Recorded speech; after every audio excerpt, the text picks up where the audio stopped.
Bonjour et bienvenue dans cette vidéo visual dans laquelle je vais vous montrer comment rajouter des contraintes d'angle droit ou de parallélisme, donc avec la méthode par triangulation.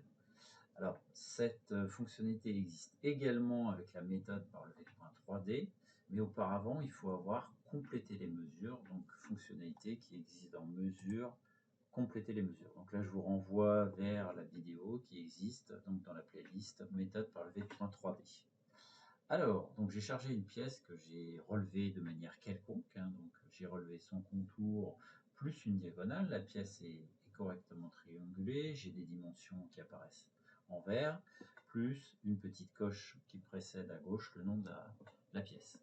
Alors, je vais aller dans Objet, et là je vais avoir contrainte, donc angle droit ou parallélisme. Donc je vais faire angle droit, et là je vais donc en fait tout simplement cliquer les deux parois.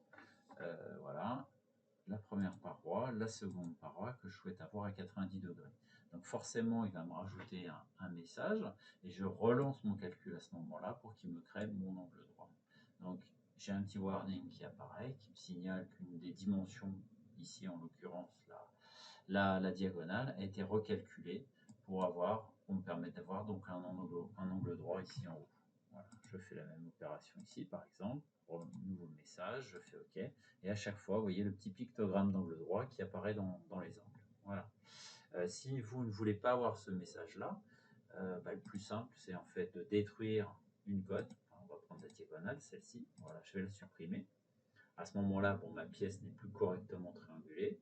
Donc, je vais venir rajouter, par exemple, un angle droit ici et ici. Voilà. Et enfin, un dernier angle droit qui va venir se rajouter. Hop, automatiquement, je valide. Voilà.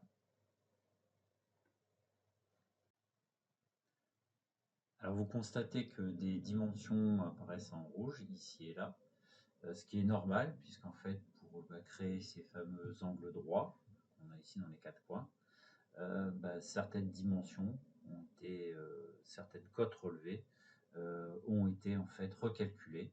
Donc voilà, donc ça permet à l'utilisateur de vérifier, de signaler qu'en fait ces cotes ne correspondent plus à celles qui ont été relevées. L'essentiel, c'est qu'une coche verte précède en fait le nom de la pièce, ce qui signifie que la pièce a été correctement triangulée et donc validée.